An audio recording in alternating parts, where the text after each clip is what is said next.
Guys welcome back to the video. So കുറച്ച് നാളായി നമ്മൾ വീഡിയോ ഇട്ടിട്ട് ഓൾമോസ്റ്റ് 2-3 വീക്ക് ആയിട്ടുണ്ട്. സോ അപ്പോൾ ഇന്നത്തെ വീഡിയോ എന്താണെന്ന് വെച്ചിട്ടുണ്ടെങ്കിൽ ഇന്ന് നമ്മൾ ഇലവഴി പൂഞ്ചിറ പോവുകയാണ്. സോ ഇപ്പോൾ വൈകുന്നേരം ഏകദേശം ഒരു 3 മണി, 4:30 ആയിട്ടുണ്ട്. 4:45 ആയിട്ടുണ്ട്. സോ നമ്മുടെ ഒരു ഫ്രണ്ട് അവിടെ ഉണ്ട്, അവനവിടെ നിൽപ്പുണ്ട് ഡോമിനാറിൽ. അപ്പോൾ നമ്മൾ അവനെ കൂട്ടി നേരെ അങ്ങോട്ട് പോവാം. ആരുടെ പൊതുവേ ഇവിടെ ആണല്ലോ ഒരു നിൽക്കാറ്, അവിടെ നിൽപ്പുണ്ട്. അവൻ വരട്ടെ, എന്നിട്ട് നമുക്ക് നേരെ ഇലവഴ പൂഞ്ചിറ പിടിക്കാം.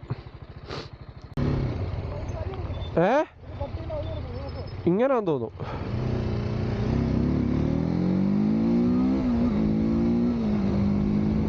അപ്പോൾ അവൻ ജോയിൻ ചെയ്തിട്ടുണ്ട്. അപ്പോൾ ഇനി നമുക്ക് നേരെ പോവാം. അപ്പോൾ ഇവിടുന്ന് ഇങ്ങനെ പോകണമെന്നാണ് എൻ്റെ വിശ്വാസം. കറക്റ്റാണെങ്കിൽ ഇലവഴ പൂഞ്ചിറ ഈ റൂട്ടാണ്. അപ്പോൾ നമുക്ക് ഫ്രണ്ടിൽ പോയിട്ട് നോക്കാം. അപ്പോൾ ഗായ്സ് നമ്മൾ പൈക എത്തിയിട്ടുണ്ട്. പിന്നെ ഇപ്പോൾ ഈരാറ്റുപേട്ട റൂട്ടിൽ പോകണം. ഇവിടുന്ന് ലെഫ്റ്റ് പോകണേ.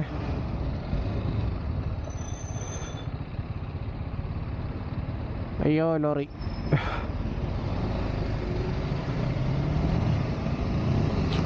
സത്യം പറഞ്ഞാൽ ഇന്ന് ഞാൻ മൂന്നാർ പോകാൻ വേണ്ടിയിരുന്നായിരുന്നു, മൂന്നാർ ട്രിപ്പ് പോകാൻ വേണ്ടിയിരുന്നായിരുന്നു. പക്ഷേ പോകാൻ എല്ലാം സെറ്റപ്പായി ഇറങ്ങി. ഞാൻ എറണാകുളത്ത് നിന്ന് സ്ട്രെയിറ്റ് മൂന്നാർ പോയിട്ട്, എൻ്റെ വീട് ആക്ച്വലി കോട്ടയമാണ്. അപ്പോൾ തിരിച്ച് വീട്ടിൽ വന്നിട്ട് നാളെ ഒരു പരിപാടി ഉണ്ട്. അപ്പോൾ അത് കഴിഞ്ഞിട്ട് തിരിച്ച് എറണാകുളം പോകാനുള്ള മൈൻഡായിരുന്നു. അപ്പോൾ ഇറങ്ങിയത് രാവിലെ 5 മണിക്കാണ് പ്ലാൻ ചെയ്തത്. പക്ഷേ ഇറങ്ങിയപ്പോൾ 11 മണിയായിപ്പോയി, എണീറ്റില്ല. അപ്പോൾ 11 ആയപ്പോൾ അവിടെ നിന്ന് ഇറങ്ങി പകുതി എത്തിയപ്പോൾ തന്നെ ഒരുമാതിരി ചൂടെന്നൊക്കെ പറഞ്ഞു കഴിഞ്ഞാൽ തീ തെറിക്കുന്ന ചൂടായിരുന്നു. അപ്പോൾ പിന്നെ വേണ്ടെന്ന് വെച്ച് തിരിച്ച് വീട്ടിലോട്ട് പോന്നു. അങ്ങനെ വരുന്ന വഴിയാണ് ഇവൻ വിളിച്ചത്. എന്നിട്ട് ഇലവഴ പൂഞ്ചിറ പോകാമെന്ന് പറഞ്ഞു. അപ്പോൾ ഇപ്പോൾ ജസ്റ്റ് ഇവൻ്റെ കൂടെ ഇറങ്ങിയതാണ്. ഇലവഴ പൂഞ്ചിറ അത്യാവശ്യം നൈസ് സ്ഥലമാണ് കേട്ടോ. അത്യാവശ്യം നമുക്ക് നല്ല വ്യൂവും കാര്യങ്ങളൊക്കെ ഉള്ളതാണ്. നമ്മുടെ സൗബിൻ ഒരു സിനിമയിൽ അഭിനയിച്ചിട്ടുണ്ട്. ആ സ്ഥലം ആക്ച്വലി ഇലവഴ പൂഞ്ചിറയാണ്. സൗബിൻ മറ്റേ ഭാര്യനെ എന്തോ കൊല്ലുന്നൊരു സിനിമ, അതിൻ്റെ പേര് ഞാൻ മറന്നുപോയി. അറിയാവുന്നവർ കമൻറ്റ് സെക്ഷനിൽ പറഞ്ഞു. അപ്പോൾ നമുക്ക് അവിടെ പോയിട്ട് കാണാം.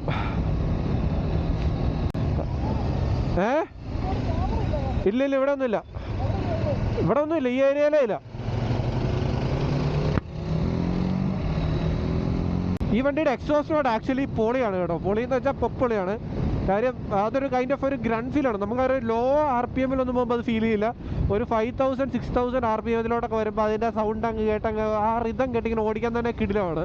അതേപോലെ തന്നെ ഫ്രണ്ടിൽ പോകുന്ന സാധനം ഏതാണെന്നറിയാമല്ലോ, ഡോമിനാറാണ്. അത് 2018 മോഡലെന്തോ ഡോമിനാറാണ്. ഇത് മറ്റേ ഡ്യുവൽ എക്സോസ്റ്റ് അല്ല, സിംഗിൾ എക്സോസ്റ്റ് ഉള്ള വണ്ടിയാണ് ആ പോകുന്നത്.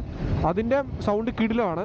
ഇതെല്ലാവർക്കും മനസ്സിലാവുമെന്ന് ആക്ച്വലി എനിക്ക് അറിയത്തില്ല. പക്ഷേ എനിക്ക് നല്ല ഇഷ്ടമുള്ള പരിപാടിയാണ് ഈ ഗ്രണ്ട് ഒച്ച ഇങ്ങനെ കേട്ട് ഓടിക്കുന്നത്. ഞാൻ അത് ഭയങ്കരമായിട്ട് എൻജോയ് ചെയ്യുന്നൊരു സാധനമാണ്. അപ്പോൾ ഇത് രണ്ടും ആക്ച്വലി നല്ല സൗണ്ടുള്ള വണ്ടിയാണ്. പയ്യെ പോയാൽ ഇത് ആക്ച്വലി ഭയങ്കര സൈലൻ്റാണ് ഈ വണ്ടി.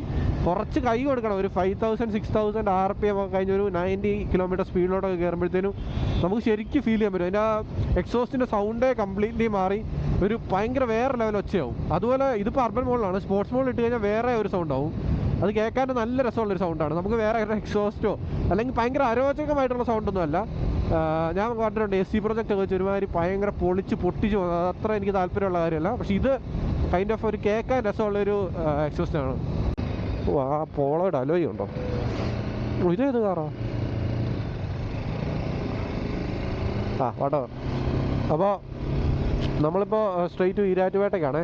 അപ്പോൾ കുറച്ച് ബാക്കിലൊരു ജംഗ്ഷനുണ്ട്. അപ്പോൾ അവിടുന്ന് നമ്മൾ ലെഫ്റ്റ് എടുത്ത് കഴിഞ്ഞിട്ടുണ്ടെങ്കിൽ നമുക്ക് നേരെ ഇല്ലിയേക്കൽ ആ റൂട്ട് അങ്ങനെ പോകാം. ഇതിപ്പോൾ കറക്റ്റ് നമുക്ക് ടൗണിൽ ചെന്നിട്ട് എനിക്ക് തോന്നുന്നു കുറച്ചുകൂടെ ഫ്രണ്ടിൽ പോയിട്ട് റൈറ്റ് എടുക്കണം. അപ്പോൾ നമ്മൾ സ്ട്രെയിറ്റ് ടു മറ്റേ ഇലവഴ പൂഞ്ചിറക്കുള്ള റോഡിലോട്ട് കയറും. അതുപോലെ തന്നെ ഇതിലേ തന്നെയാണ് ഈ പൂഞ്ഞാർ, ഇതിലേ ചെന്നിട്ടാണ് നമ്മൾ ഇല്ലിയേക്കല്ലിൻ്റെ ബാക്ക് സൈഡിലോട്ട് പോകുന്നത്. അതിൻ്റെ വീഡിയോ ഓൾറെഡി നമ്മൾ ഇട്ടിട്ടുണ്ട്. അതിൻ്റെ റൂട്ട് കാര്യങ്ങളൊക്കെ അറിയണമെന്നുള്ളവരാണെങ്കിൽ ചാനലിൽ കയറി നോക്കിയാൽ മതി, താഴെ ഉണ്ട്. എൻ്റെ മച്ച, ഇതേ ഒരു ക്യൂട്ട് കുട്ടി.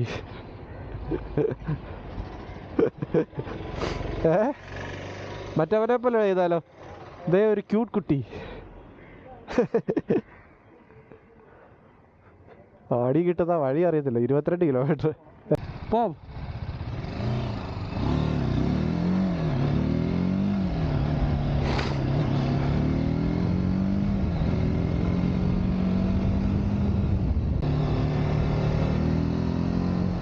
ഇപ്പം നമ്മൾ ആ ഒരു ചുരം പോലത്തെ സെറ്റപ്പിൽ കയറിക്കൊണ്ടിരിക്കുകയാണ് ഇലവഴ പൂഞ്ചിറയ്ക്ക് പോകാനുള്ള. ചുരം എന്നൊന്നും പറയാൻ പറ്റില്ല, കൈൻഡ് ഓഫ് ചുരം പോലെ ഫുള്ള് കയറ്റമാണ്. ഇപ്പം ഞാൻ ഓൾമോസ്റ്റ് ഒരു 2 ഇയർ ആയി സ്ഥലത്ത് വന്നിട്ട്. 2 വർഷം മുന്നെയാണ് അവസാനമായിട്ട് ഇവിടെ വന്നത്. അന്ന് ആക്ച്വലി നമ്മൾ വന്നത് RC-യിലായിരുന്നു, എൻ്റെ മുന്നത്തെ വണ്ടിയിൽ. അത് ഞാൻ ഓർക്കുന്നുണ്ട്. എൻ്റെ ഫ്രണ്ട് എയറൊക്കെ ഫുള്ള് തീർന്ന് ത്രെഡ് വന്നിട്ട് ആണ് നമ്മളിതിനെ വന്നത്. ഇപ്പോൾ 2 വർഷം കഴിഞ്ഞ് നമ്മൾ 3 ടേണായിട്ട് വന്നു. എനിക്കൊന്ന് കുറേ കാര്യങ്ങളൊക്കെ അവിടെ മാറിക്കാണും എന്തായാലും. ടാർ ചെയ്തിട്ടുണ്ടാവും. പണ്ടത് ഓഫ് റോഡായിരുന്നു അവിടെ.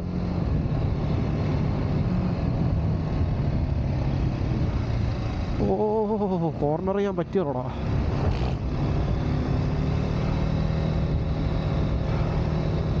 നമുക്കെന്തായാലും അവിടെ പോയിട്ട് നോക്കാം അല്ലേ. ഇലവഴ പൂഞ്ചിറ 7 കിലോമീറ്റർ. അപ്പോൾ ഇവിടുന്ന് ഇങ്ങോട്ടാണേ. ഇവിടുന്ന് നേരെ മുകളിലോട്ട് 7 കിലോമീറ്റർ പോയാലാണ് ഇലവഴ പൂഞ്ചിറ എത്തുക. ഇവിടുന്ന് ഇല്ലിക്കല്ലിന് 18 കിലോമീറ്റർ ഉണ്ട് ഈ റോഡ്. അപ്പോൾ നമുക്കിതിൽ സ്ട്രെയിറ്റ് പോവാം.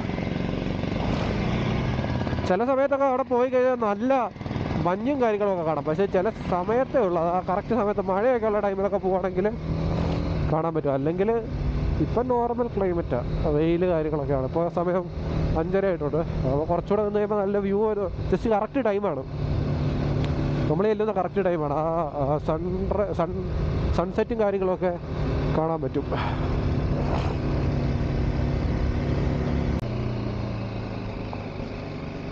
അപ്പോൾ ഗൈസ് ഇത് തന്നെയാണ് റോഡ് ഇലവഴ പൂഞ്ചിറയ്ക്കുള്ളത്. അപ്പോൾ അപ്പുറത്തോടെ ഒരു പുതിയ റോഡ് വന്നിട്ടുണ്ട്. അപ്പോൾ അതിലേ പോകാനായിരുന്നു പ്ലാൻ. ഇതിലേ ചെന്നാലും അതിലേ തന്നെയാണ് വരുന്നത്, അല്ലെങ്കിൽ അതിലേ വരണം. ഇതിപ്പോൾ ഇങ്ങനെ കയറി ചെല്ലുന്നത് അങ്ങോട്ട് തന്നെയാണ്. അപ്പോൾ അതാണിപ്പോൾ ഇലവഴ പൂഞ്ചിറ റോഡ്. അപ്പോൾ ഇത് കണ്ടോ ഗൈസ്, അങ്ങോട്ട് നോക്കൂ. അതാണ് ഫുള്ള്, ഇതാണ് മറ്റേ ഇലവഴ പൂഞ്ചിറയുടെ ടോപ്പ് ഭാഗം. ഇങ്ങനെ ഫുള്ള് നിങ്ങൾക്ക് കാണാൻ പറ്റും. അവിടെ ഫുള്ള് വെയിലും കാര്യങ്ങളൊക്കെയാണ്. അപ്പോൾ ഇതാണ് പുതിയ റോഡ് ഇലവഴ പൂഞ്ചിറയ്ക്ക് പോകാനുള്ളത്. ഇത് കുറച്ച് നാളായി വന്നിട്ട്, ബട്ട് കാണിച്ചു തരുന്നതുള്ളൂ. അല്ലെങ്കിൽ നിങ്ങൾ അപ്പുറത്തൂടെ ബാക്ക് ഒരു സൈഡുണ്ട്, അവിടെ ഒരു റോഡുണ്ട്. അതിലേ പോയി കഴിഞ്ഞ് കഴിഞ്ഞാൽ അത് കുറച്ച് ഓഫ് റോഡാണ്, അതിലേ കയറിപ്പോ. ഇതാണ് പുത്തൻ റോഡ്. ഇതിൻ്റെ മണ്ടയിൽ ഒരു ടോപ്പ് സ്റ്റേഷനും കാര്യങ്ങളൊക്കെ ഉണ്ട്. അതാണെന്ന് തോന്നുന്നു, കണ്ടിട്ട് അതേന്ന് തോന്നുന്നു. നമുക്ക് കയറിപ്പോവാം ഗൈസ്. അപ്പോൾ ഇവിടെ ജസ്റ്റ് ഫോട്ടോ എടുക്കാൻ വേണ്ടി നിർത്തിയാണ്. അവനിപ്പോൾ ഫോട്ടോയും കാര്യങ്ങളൊക്കെ എടുക്കുന്നുണ്ട്. അപ്പോൾ ഇത് ജസ്റ്റ് ഒരു വ്യൂ ആണ്. ഇവിടെ നമ്മുടെ വണ്ടിയും കാര്യങ്ങളൊക്കെ ഇരിപ്പുണ്ട്. അതുപോലെ തന്നെ ഫുള്ള് മലയും കാര്യങ്ങളൊക്കെ ഇവിടെ കാണാൻ പറ്റും. അധികം ആൾക്കാർ ശല്യങ്ങളൊന്നുമില്ലേ. അപ്പോൾ ജസ്റ്റ് കുറച്ച് ഫോട്ടോ ഒക്കെ എടുത്തിട്ട് നമുക്ക് ഇവിടെ നിന്ന് പോകാം. ഓ, ഇവിടെ ഇത്ര ആൾക്കാർ വരാൻ തുടങ്ങിയോ? ഞാൻ പണ്ടൊക്കെ വന്നപ്പോൾ ആരും ഇല്ലായിരുന്നു ഇവിടെ ഒന്നും.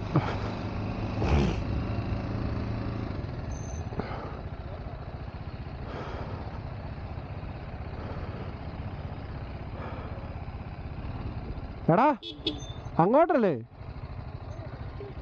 അതിൻ്റെ അകത്തോട്ട് പോ. അതിൻ്റെ മുകളിൽ കണ്ടു നോക്കാം.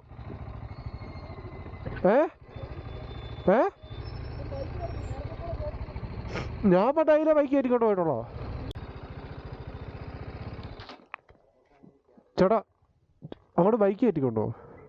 ഇല്ലേ, ബൈക്ക് കയറ്റിക്കൊണ്ടോ?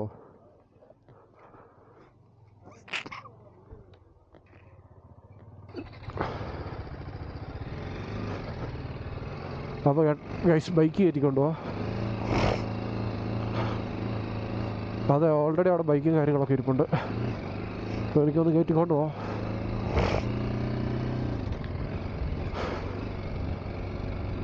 ഇവിടെ KSRTC ബസ്സും കാര്യങ്ങളൊക്കെ കിടപ്പുണ്ട് കേട്ടോ. കണ്ടോ, ഇവിടുത്തെ വ്യൂ ഉണ്ട്. അത്യാവശ്യം കാറ്റും കാര്യങ്ങളൊക്കെ ഉണ്ട്. ഇതിലെ ഇങ്ങനെ കയറിപ്പോണം. അവിടെയാണ് ടോപ്പ്, അവിടെ ചെല്ലണം. ഇവിടെ ആക്ച്വലി കുറച്ച് ഓഫ് റോഡാണ്, സോ സൂക്ഷിച്ച് കയറണം. അത്ര ഓഫ് റോഡില്ല.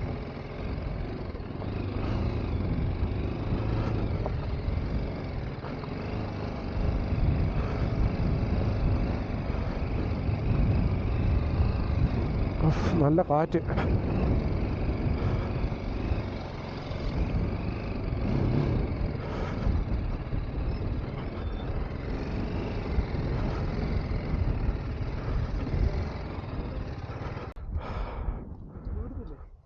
അപ്പോൾ കഴിച്ച് ഇതാണ് സ്ഥലം.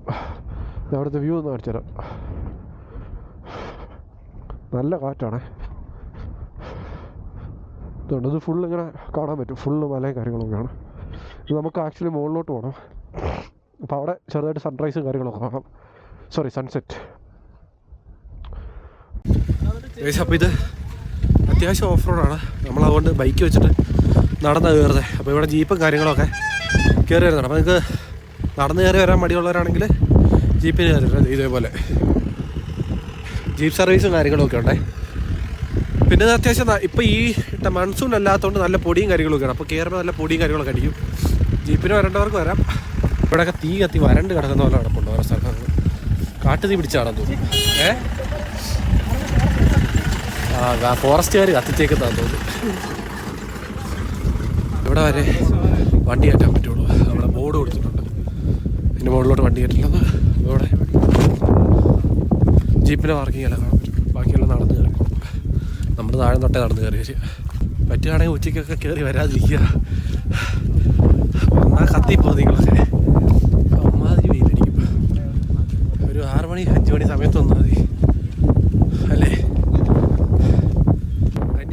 അന്യായ കാറ്റാണ്, അന്യായ കാറ്റ്. താഴത്തെ വ്യൂ കണ്ടോ. അപ്പോൾ നമ്മൾ ടോപ്പിലെത്തിയിട്ടുണ്ട്. അപ്പോൾ ഇതാണ് മറ്റേ ആ സാധനം. ഇതിൻ്റെ പേരായിരുന്നോ വയർലെസ് സ്റ്റേഷൻ. ഇവിടെ പഴയ വയർലെസ് സ്റ്റേഷനുണ്ട്. ഇതെല്ലാം പോയി പേരെല്ലാം എവിടെയാണ്. ഇതിൻ്റെ മുകളിലൊക്കെ ലൈറ്റിങ് അറസ്റ്റ് ഉണ്ട്. യെസ്, അത് തന്നെ. ഇതിൻ്റെ വേറെ ആ സ്ഥലം കൂടെ കഴിഞ്ഞ് കുറച്ച് ഫ്രണ്ടിലോട്ട് വരുമ്പോൾ ഇവിടെ കുറേ ആൾക്കാർ ഇവിടെ നിന്നൊക്കെ നമുക്ക് നല്ല ടോപ്പ് വ്യൂ കാണാൻ പറ്റും. അപ്പോൾ ഞാൻ കുറച്ച് ഫ്രണ്ടിലോട്ട് നിന്നിട്ട് ബാക്കി കാണിച്ചു തരാം ഗൈസ്. അപ്പോൾ ഇതാണ് ഇവിടെ നിന്നുള്ള ടോപ്പ് വ്യൂ. ഇതുണ്ടോ ഇവിടുത്തെ മറ്റേ ഏത് ആറാണെന്ന് എനിക്കറിയത്തില്ല, ഒരു ആറും കാര്യങ്ങളൊക്കെ ഉണ്ട്. അതേപോലെ തന്നെ ഇവിടെ ആൾക്കാരൊക്കെ നിൽപ്പുണ്ട്. റിസർവയറാണിത്. ഇവിടെ കുറേ ആൾക്കാർ മുകളിലുണ്ട്. അപ്പോൾ നമ്മളിവിടെ വന്നു. അപ്പോൾ ഇതാണ് റിസർവയർ. ഇനി അങ്ങ് പോകാൻ പറ്റും. പക്ഷെ നമ്മൾ പോകണോ അങ്ങോട്ട്? അങ്ങ് പോകുന്നുണ്ടോ? അവിടെ ഒരു മഞ്ഞ കളറിൽ കാണുന്നുണ്ട്, അത് ഒരു തീ കത്തുന്നതാണ്. അവിടെ കത്തിക്കുന്നതാണ് ആൾക്കാർ. ഗൈസ്, അപ്പോൾ നമ്മൾ പരിപാടി കാര്യങ്ങളെല്ലാം കഴിഞ്ഞ് തിരിച്ചിറങ്ങുവാണേ. അപ്പോൾ അതേപോലെ ഓഫ് റോഡ് ഇറങ്ങുകയാണ്. നമ്മൾ ഇറങ്ങിയപ്പോഴത്തേക്കും രാത്രിയായി. അപ്പോൾ മണ്ടലത്തെ കാര്യങ്ങളെല്ലാം നിങ്ങൾ കണ്ടെന്ന് വിചാരിക്കുന്നു. പണ്ടത്തെ അത്ര ഹെവി ഓഫ് റോഡല്ല, ഇപ്പോൾ കുറച്ചുകൂടെ സിമ്പിളാണ്, നികത്തിയെന്ന് തോന്നുന്നു എല്ലാം കൂടെ ഇട്ടിട്ട്. ഇനിയിപ്പോൾ മെയിൻ റോഡിൽ ചെന്നിട്ട് എന്തെങ്കിലുമൊക്കെ ചായ വല്ലതും കുടിച്ചിട്ട് നേരെ വീട്ടിലോട്ട് പോകണം. അപ്പോൾ ഗൈസ് വീഡിയോ അത്രേ ഉള്ളൂ, ചെറിയൊരു വ്ളോഗായിരുന്നു. അപ്പോൾ നമുക്ക് അടുത്ത വീഡിയോ കാണാം. Okay, by.